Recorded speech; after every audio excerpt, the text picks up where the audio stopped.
কথা বুঝছেন না? হ্যাঁ, বুট, মুড়ি, পেঁয়াজু, আলু চপ, বেগুনি, খিরা, টমাটো, তারপর জিলাপি, বুরিন্দা, হ্যাঁ, আপেল 2 টুরা, মালটা, কমলা। তো আপনার রাখছেন কি ভাই? এতে বেলা পরোটাই খাইতেন 2টা, এতে 2টা পরোটাই খাইতেন, এটাই তো আসিল ভালা। আপনার যে 2টা পরোটার থেকে বিরত রাখাইয়া আপনি দিল লইয়া হয়েছেন দুনিয়াটা। এতে আপনার সকাল 9টায় পরোটা খাইতেন। এই জন্য বললাম আর কাম মিন সাইমিন লাইসা লাহু মিন সিয়ামিহি ইল্লাল জু'। নবীজি বলেছেন, হায় কত রোজাদার, শুধুমাত্র ক্ষুধার কষ্ট ছাড়া তোমার আর কিছুই অর্জন হলো না। কাম মিন কাইমিন লাইসা লাহু মিন কিয়ামিহি ইল্লাস সাহার। হায় কত রাত্রি জাগে রমজানে, কিন্তু রাত্রি জাগাটা শুধুই জেগে থাকা, এই ছাড়া আর কিছুই অর্জন হলো না। অর্থাৎ এশার নামাজও জামাতে ঠিকমতো পড়ে নাই, 20 রাকাত পূর্ণ তারাবি ইহতিমামের সাথে পড়ে নাই, কিছুটা নফল নামাজ, তাহাজ্জুদ, কিছু দোয়া, কিছুই পড়ে নাই। রাত জেগে শেষ দশকের সবে কদরের তালাশ করে নাই, তো কিছুই তো করলা না। এমনি এমনি শুধু রাত্র জাগলা, দেরি করে ঘুমাইলা, এই এতটুকু ছাড়া আর কিছুই হলো। এই জন্য এক কথায় বাপ, মূল বক্তব্য এই কথাটা। আমাদের সামনে মাহে রমজান, এই মুহূর্তে এটাই কথা। এই মুহূর্তে কাউন্ট ডাউন, এই মুহূর্তে শুধু গুণা, সংখ্যা গোনার সময়। অর্থাৎ আর কয় দিন বাকি? আর 14 দিন, আর 13 দিন, আর 12 দিন, আর 11 দিন, আর 10 দিন। এবার এখন এটা কাউন্ট ডাউন, এখন এভাবে গুনতে হবে। বাকি সংখ্যাটা কি করতে হবে? গুনতে হবে। আপনার বিভিন্ন বড় কোনো অনুষ্ঠান, বড় কোনো কিছু হইলে পত্রিকাওয়ালারা এরকম কাউন্ট ডাউন করে, গুনে। পত্রিকার বিশ্বকাপের বাকি আর মাত্র 12 দিন, পরের দিন লেখে পত্রিকা আর মাত্র 11 দিন, আর মাত্র 10 দিন, এমনি এমনি হেরা লেখে, মানে একদিন একদিন কমাইয়া আনে। এক মোমেনের জন্য সবচেয়ে আকাঙ্ক্ষার মাস, প্রিয় মাস, প্রিয় নবী সাল্লাল্লাহু আলাইহি সাল্লামের 2 মাস প্রতীক্ষার মাস। জন্য ওলামায়ে কেরাম, বুজুর্গানে দ্বীন, আল্লাহর প্রিয় বান্দারা, যারাই ওনাদের নজরের কাছে যতটা সম্ভব, চোখের দৃষ্টি যত বেশি সম্ভব কাছে বসা যায়, উপকৃত বেশি হয়। মানুষের পরিবর্তন দরকার। শব্দ শোনা, বাক্য শোনা, অনেক কিছু জানা, এটা একটা স্বাভাবিক বিষয়। অনেক মানুষের অনেক অগাধ জ্ঞান আছে, বিশ্লেষণধর্মী, তথ্য নির্ভর অনেক কিছু জানে। জেনারেল শিক্ষিতদের মধ্যেও এমন অনেক আছে, ইসলাম ধর্ম সম্পর্কে গবেষণামূলক অনেক কিছু পারে, জানে। আবার অনেক এরকমও আছে যে অনেক চমৎকার লিখনী, উপস্থাপনা, বাচনভঙ্গি সবই ঠিক আছে, সবই জ্ঞান গর্ব, কিন্তু জিন্দিগির মধ্যে ইমান আমলের কোনো সুরত নেই। চেহারায়, সুরতে, চলনে বলনে ইমান আমলের কোনো নমুনা নেই। তাহলে এতে লাভ হলো কি? কার জন্যই পড়লেন আর কারেই বা শুনাইলেন? নিজের জন্য বলবেন কখন, আর নিজের পরিবর্তন হবে কখন? এই জন্য পরিবর্তন, জিন্দিগি বদলানো, এটা হলো মূল টার্গেট। আমরা প্রতিদিন বলি, এই ওয়াজ, নসিহত, বয়ান, মাহফিল, জুমার নামাজের বয়ান, সবটার মাকসাদ এটা, আমার আপনার জিন্দিগি বদলান। জীবন যদি এক জায়গায় স্থির হয়েই থাকে, যে যেভাবে আছি, তাইলে তো আর এটা শুনে লাভ হলো না। মোমেন, ইমানদার প্রতিনিয়ত ইমান আমলের দিকে, জান্নাতের দিকে এগিয়ে যায়। এটাই মোমেনের সিফাত, মুসলমানের বৈশিষ্ট্য। মুসলমান মানেই সে যে আখিরাতের দিকে প্রতিনিয়ত আগাবে, আগাইতে হবে। এই জন্য কোনো মুসলমানের জন্য এটা বৈশিষ্ট্য না যে মুসলমান এক হালাতে পড়ে থাকে। যেমন একটা লোক 30 বছর সুদ খায়, এটা কোনো মুসলমান হতে পারে না। একটা লোকের ঘরে আজকে 20 বছর ধরে প্রতিদিন রঙিন টেলিভিশন চলে, স্বাভাবিকভাবে স্ত্রী ছেলে মেয়ে প্রতিনিয়ত নাচ গান নর্তকীর ছবি স্বাভাবিকভাবেই দেখে, এটা সাফ কথা, এটা কোনো মুসলমানের ঘর না, এটা নাফরমানদের ঘর, এটা আল্লাহর দুশ্মনের ঘর, রাসূলের দুশ্মনের ঘর। সে পরিচয় দিলে কি, সে হয়তো বাপসাপ লইছে, রে আমি মুসলমান মাতবর, মাতবরি আপনার এনে দুনিয়াতে হয়তো দুনিয়ার কেউ বলতে পারলো না। মনে করেন ইমাম সাহেব আপনারে হিম্মত করে বলতে পারলো না, আলেম বলতে পারলো না, কেউই আপনার দাপটের কারণে পারলো না আর কি। আপনার তো কি সে, এই কারণে কি আপনি মরতেন না? কথা বলেন না কেন? আপনার একেবারে অনেক দাপট আমি বুঝলাম, তো এরপরেও কি আপনি মরতেন না? তো এরপরে কি করবেন? কবরে কি করবেন? হাসরের ময়দানে কি করবেন? তো পিডা তো মূলত ওই নেই, মাদ্যের জাত ওইখানেই চলবে। এই জন্য কোনোভাবেই কোনো মুমিন মুসলমান গুনাহের উপরে এক অবস্থায় থাকতে পারে না, এটারে মুসলমান বলেন। একজন লোক, আমি প্রত্যেক দিনের কথাটা বলি, গুনাহ আমারও আছে, গুনাহ আপনারও আছে, কিন্তু গুনার উপরে জমে থাকা, গুনাহটাকে নিজের জীবনের একটা স্বাভাবিক বৈশিষ্ট্য বানিয়ে ফেলা, এটা মুসলমান হইতে পারে। বুঝছেন কিনা? একজন লোক প্রত্যেক দিন মিথ্যা কথা বলতে পারে না, একজন লোক প্রতিনিয়ত ওজনে কম দিতে পারে না, সে যদি মুসলমান। কোনো মহিলা, সে যদি মুসলমান মেয়ে হয়, নারী হয়, মুসলমান কন্যা হয়, মুসলমান মা হয়, তো লাগাতার প্রতিদিন বেপর্দা না, এটা কোনো মুসলমান মহিলা না, এটা কোনো অসভ্য মহিলা হইতে পারে, হাইওয়ান মহিলা, জানোয়ারের স্বভাবওয়ালা মহিলা হইতে পারে, কিন্তু মুসলমান মহিলার নাম যে লাগাতার গুনাহটাকে স্বাভাবিক বানায় দিচ্ছে। একজন যুবক প্রতিদিন পুরা বছরের 365 দিন কোনো সময় ফজরের নামাজ পড়ে না, এই অপদার্থ মুসলমান যুবক না। এটা এমনি কোনো প্লাস্টিক হইতে পারে, এমনি মানুষ হইতে পারে, ভাত মাছ খায়, দুনিয়া ভোগ করে, তো এগুলো তো গরু ছাগলও দুনিয়া ভোগ করে, জন্তু জানোয়ারও তো দুনিয়া ভোগ করে, খায়, ঘুমায়, উপভোগ করে, খালাস। এতটুকু কোনো অবাক কিছু না। খাওয়া পান করা, ঘুম যাওয়া, পেশাব পায়খানা করা, এটা কোনো অবাক কিছুও না, আশ্চর্য কিছুও না। যৌন চাহিদা পূরণ করা, এটাও কোনো অবাক কিছু না। কুকুর বিড়ালেরও যৌন চাহিদা পূরণ, কুকুরেরও বাচ্চা আছে, বিড়ালেরও বাচ্চা আছে, খালাস। তাইলে অতএব এটা বুঝার বিষয়, মুসলমান কাকে বলে? যে প্রতিনিয়ত গুনাহ ছাড়ে, প্রতিনিয়ত ইবাদতের দিকে এগিয়ে যায়, আখিরাতের পথে যে আগায়, তাকে মুসলমান।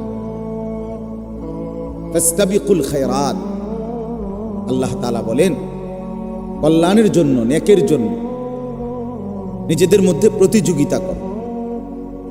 প্রতিযোগিতা করো মানে, প্রতিযোগিতা মানেই এগিয়ে যাওয়ার চেষ্টা। কি বলে? প্রতিযোগিতা তো এটারই বলে, অন্যকে ডিঙ্গাইয়া আমি সামনে যাব, আগায় যাব, তাকেই বলে প্রতিযোগিতা। ওয়াফি যালিকা ফালিয়াতানাফাসিল মুতানাফিসুন, আল্লাহ তাআলা কোরআনুল কারীমের মধ্যে ইরশাদ করেন, জান্নাতের নিয়ামত অর্জনের জন্য তোমরা নিজেদের মধ্যে প্রতিযোগিতা করা উচিত, এগিয়ে যাওয়ার চেষ্টা করা উচিত। এটা আল্লাহ তাআলা কোরআনে বলছেন। কোরআনুল কারীমে আল্লাহ তাআলা বলছেন, ওয়াসারিউ ইলা মাগফিরাতিম মির রাব্বিকুম, তোমাদের রব আল্লাহ তোমাদের জন্য মাগফিরাত নিয়ে অপেক্ষা করছেন। তোমরা দৌড়িয়ে ছুটে দ্রুত গতিতে মাগফিরাত নেওয়ার জন্য ছুটে আসো। মুমিন মাগফিরাতের দিকে দৌড়ান, মুমিনের পরিচয়, সে মাগফিরাত আল্লাহর ক্ষমা নেওয়ার জন্য দৌড়বে, ছুটবে। হাদিসের মধ্যে আছে, যখন রমজানের চাঁদ ওঠে তখন একজন ফেরেশতা ডাকতে থাকে, ইয়া বাগিয়াল খাইর আকবিল, হে নেক কাজের আগ্রহীরা, আকবিল, আগায় আসো, এগিয়ে আসো। ইয়া বাগিয়াশ শাররি আকসির, হে মন্দ কাজের আগ্রহীরা, এবার তো থামো, থেমে যাও, এটা রমজান। আর আগায় না, সুদখোর আর আগায় না, ঘুষখোর আর আগায় না, জিনাকার ব্যভিচারী যুবক, এবার তো থামো।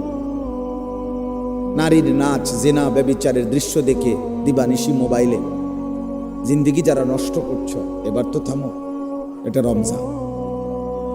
বেপর্দা মা, এবার তো থামো, বাজারে আর যায় না, মার্কেটে আর যায়, এই মাসটা কমপক্ষে ছাড় দাও। 11টা মাস তো মার্কেটে মার্কেটে ঘুরলা, একটা মাস ছেড়ে দাও। অসভ্য মহিলা আল্লাহকে বৃদ্ধাঙ্গুলি দেখায়া আর অহংকার করে গত 11 মাসে যতবার না গেছে, রমজানে তার চাইতে বেশি বার যায়। এটা হলো তার চ্যালেঞ্জ, আল্লাহকে সে বৃদ্ধাঙ্গুলি দেখায়, আল্লাহকে সে কোনো পরোয়া করে না। আল্লাহ বললেন থামো, এটা রমজান। আর বেহায়া নির্লজ্জা মহিলা শুধু একদিনের ঈদের কাপড় কিনবার জন্য, ঈদের দিনের কাপড় চোপড়, শাড়ি, গহনা, অলংকার, জুতা, জামা, এইটুকু কিনবার জন্য পুরা একটা রমজান একদম সাফ কোরবানি করে দেয়, জবাই করে দেয়। আল্লাহকে বৃদ্ধাঙ্গুলি দেখা যে তুমি বলছো এই মাসটা রহমত নিতে, আমি নেব না, আমার দরকার জুতা, আমি রহমত দিয়ে করব।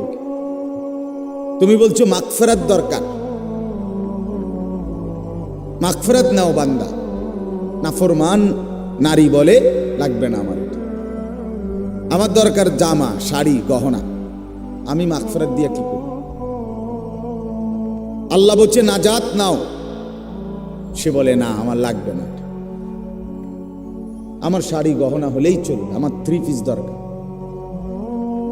এই জন্য এত বড় মহিমান্বিত মাসে সে আল্লাহ তাআলার আদেশকে, রাসূলুল্লাহ সাল্লাল্লাহু আলাইহি সাল্লামের আহ্বানকে চূড়ান্তভাবে প্রত্যাখ্যান করে বাজারে বাজারে, মার্কেটে মার্কেট, আপনি বলবেন, বলবো কার রোজা কি না রাখছি নি? রোজা তো রাখছি, ভোর রাত্রে ভাত খাইছি, আবার ইফতারের সময় গিয়া ইফতার করব, তো রোজা তো আসি না। রাসূলুল্লাহ সাল্লাল্লাহু আলাইহি ওয়াসাল্লাম হাদিসে স্পষ্ট বলছেন, মান লাম ইয়াদা কাওলা যুর ওয়াল আমালা বিহি ফালাইসা লিল্লাহি হাজাতুন আন ইয়াদা তাআমাহু ওয়া শারাবাহু। সবাই মনোযোগ দিয়ে শুনেন, আমারও ভালো হবে, আপনারও ভালো হবে। আল্লাহর কথা বারবার সবাই বলবে, মাহে রমজান বারবারই শোনেন, এক কথাই শোনেন, একই কথা বারবার শোনেন, তাহলে কলিজায় বসবে। পাথরের উপরেও বৃষ্টির পানি টিনের চাল থেকে অনবরত যদি পড়তে থাকে, একদিন শক্ত পাথরও ছিদ্র হয়ে যায়, ফাইটা যায়, কিছুটা হইলেও গর্ত হয়ে যায়।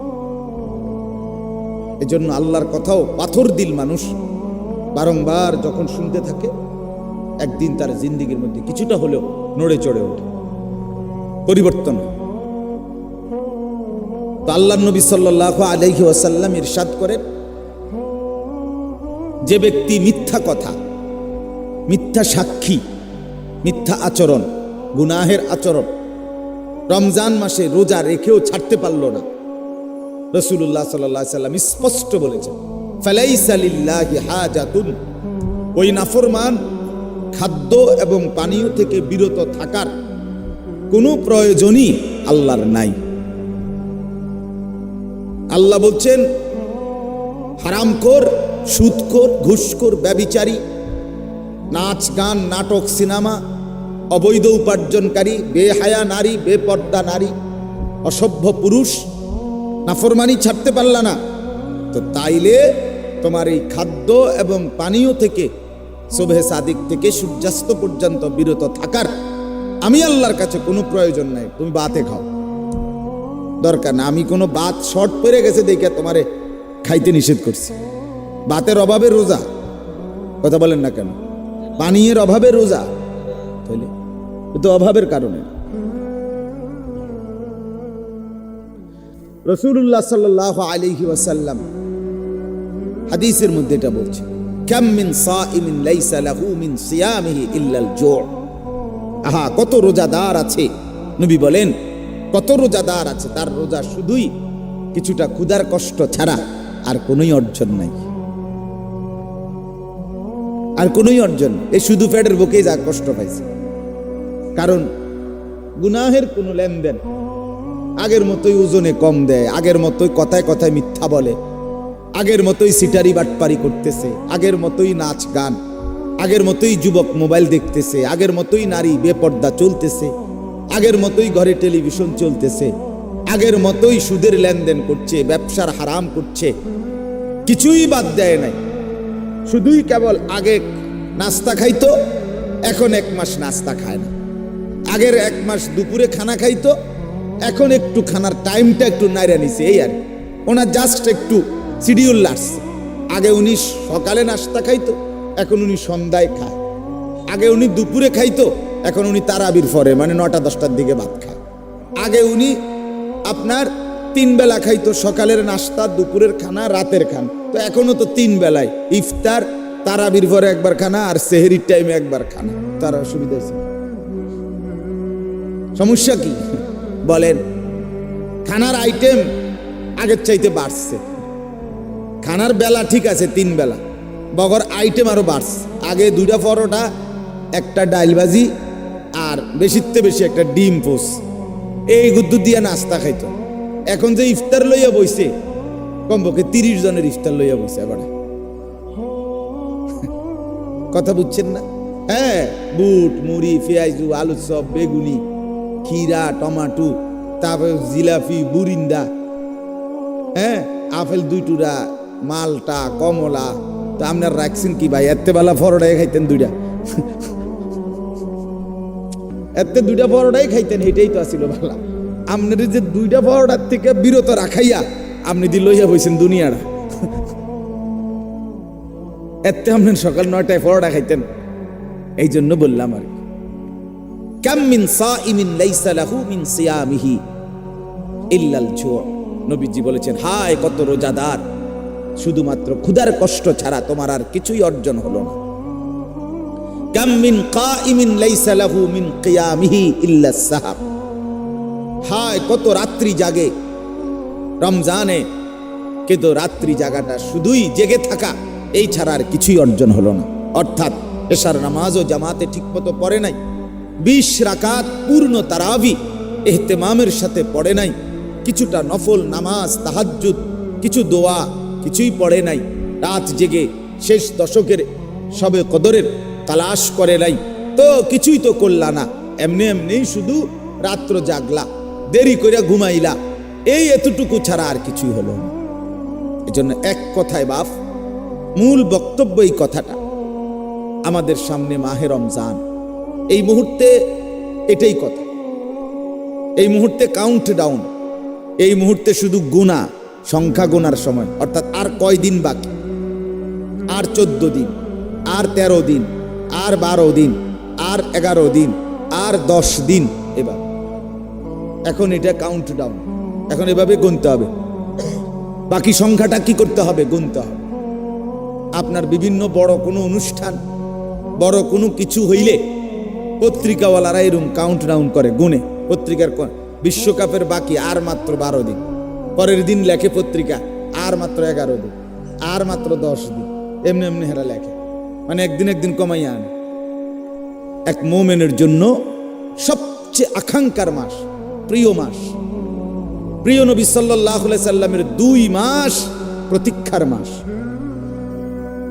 লাগাতার আমি নিজে কিতাবে পড়ছি, আকাবির কা রমাদান কিতাবে আছে, ফাজাইলে আমালের ভিতরে দাওয়াত ও তাবলীগের সাথীরা যেই কিতাব পড়ে, শেখুল হাদিস হযরত মাওলানা জাকারিয়া রাহমাতুল্লাহ আলাইহির লিখিত কিতাব ফাজাইলে আমালের মধ্যেও ফাজাইলে রমজান এই অংশের আলোচনার মধ্যে আছে।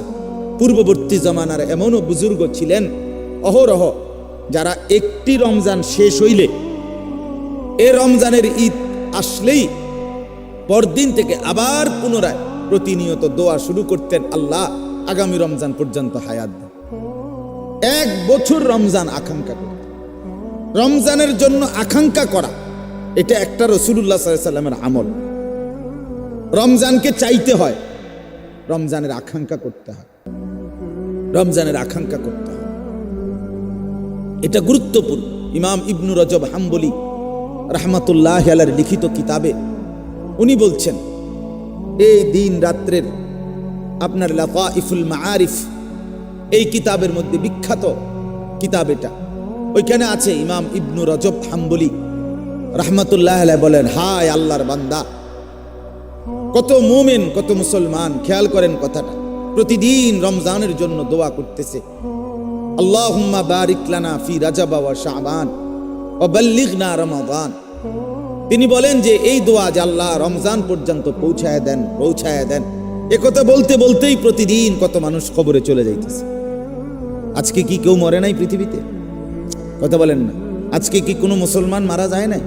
আগামীকাল কি কোনো মুসলমান মারা যাবে না? তারপর দিন এই মানুষগুলোও তো আল্লাহর কাছে চাইতেছিল যে আল্লাহ রমজান পর্যন্ত পৌঁছায় দেন, রমজান পর্যন্ত। আমিও চাচ্ছি, আপনিও চাচ্ছেন, কিন্তু এইভাবে প্রতীক্ষা করতে করতে কতজন কবরে চলে যাচ্ছে, পাইল না। এরপরে যদি আল্লাহ আমাদেরকে হায়াত দেয়, দয়া করে দেয়, তাহলে কত আকাঙ্ক্ষার ধন আমার, কত অপেক্ষার আমার আকাঙ্ক্ষিত বস্তু এই মাহে রমজান, সেটাকে যদি আমরা কদর না করি, যথাযথ মূল্যায়ন না করি, তার চাইতে বড় আফসোস আর কিছুই হইতে পারে, আর কিছুই হইতে পারে। এই জন্য আপনারা শুনছেন বাপ ওলামায়ে কেরাম, আপনাদের মসজিদের ইমাম সাহেবরা প্রতিনিয়ত এটা বলে যে রাসূলুল্লাহ সাল্লাল্লাহু আলাইহি সাল্লাম বলছেন, নবী সাল্লাল্লাহু আলাইহি সাল্লাম রমজানের শেষ দিকে আইসা জিবরাইল নবীকে শুনাইছেন, ইয়া রাসূলুল্লাহ সাল্লাল্লাহু আলাইহি ওয়াসাল্লাম, রমজানের মতো এত বড় একটা মাস পেল যে ব্যক্তি, অথচ নিজের গুনাহ মাফ করাইতে পারলো না, নিজেকে আখিরাতের জন্য প্রস্তুত করলো না, জাহান্নাম থেকে বাঁচার চেষ্টা করলো না, জান্নাত লাভের চেষ্টা করলো না। আল্লাহর রাসূলকে জিবরাইল আইসা রমজানের লাস্টে আইসা নবীকে বলছেন, ইয়া রাসূলুল্লাহ, তার উপরে আল্লাহর লানত, তার উপরে আমি জিবরাইলেরও লানত। নবীজি বললেন, আমিন, তার মানে আমি মুহাম্মদেরও লানত, আমারও লানত। আমিন বলছেন। রাসূলুল্লাহ সাল্লাল্লাহু আলাইহি ওয়াসাল্লাম অভিশাপ দিতেন না, নবী সাল্লাল্লাহু আলাইহি সাল্লাম রাগ করতেন না, নবী সাল্লাল্লাহু আলাইহি সাল্লাম উত্তেজিত হতেন না। কিন্তু এখানে আয়েশা নবী সাল্লাল্লাহু আলাইহি সাল্লামও নিজের রাগ দেখাইলেন, তিনি তো আমিন বললেন। তার মানে নবীজি কষ্ট পাইলেন যে হায় উম্মত, আর কিভাবে বললে আমি, আর কতগুলো হাদিস বললে, আর কতবার বললে উম্মত তুমি রমজানকে কদর করতা, আর কেমনে বললে, আমি আর কিভাবে বলতাম, আমি আর কিভাবে বলতাম। কোরআনুল কারীমের মধ্যে আছে, আল্লাহ তাআলা পর্যন্ত বলছেন, কোরআনের একটা আয়াত আছে, ফাবিআইয়ি হাদিসিম বাদাহু ইউমিনুন। আল্লাহ পাক বলতেছেন, বান্দা, এই বান্দা, এরপরে আর কি কথা বললে, আর কোন কথা আমি আল্লাহ বললে ঈমান আনতা, বলো না, আর কেমনে বললে আমার কথা মানতা। আমি আল্লাহ জান্নাতের কথা কতবার বললে কোরআনে, এতবার বললাম, তবুও বিষয়টা পাত্তা দিলা না। আমি এতভাবে বললাম জাহান্নাম থেকে মুক্তির কথা, কথাটা পাত্তাই দিলা না। আরে কি শক্ত তুমি এরম নাফরমান হইলা কেমনে বান্দা? কথা বলেন। আরে মুসলমানের বাচ্চা যে, যারে আল্লাহ তাআলা মুসলমান পরিচয় দিয়া বানাইছেন, সে এত পাষাণ হয় কেন? ইনসাফের কথা বলে। আরে তুমি তো ইহুদি না, তুমি খ্রিস্টান না, তুমি তো হিন্দু না, বৌদ্ধ না, নাস্তিক না, মুরতাদ না, তুমি কাফের না বেটা, তুমি মুসলমান। তুমি এক মায়ের পবিত্র দুধ খাইছো 2 বছর, তুমি এক বাবার হাতে বড় হইছ, একজন মুসলমান। জন্মসূত্রে পরিচয় যে মুসলমানের পেল, সেই ছেলেটা খোদার 365 দিনে কোনো দিন ফজরের নামাজ পড়ে না। এই জানোয়ার এত বড় জানোয়ার হইল কেমন? আর তার মা বাপ এটা কি সন্তান পালতেছে আমি তো বুঝি। হ্যাঁ, আরে অপদার্থ মা বাপ পুতেরে পয়সা কামাইবার লাগিয়া মেশিন বানাইতে আছে, উপার্জনের মেশিন বানাচ্ছে।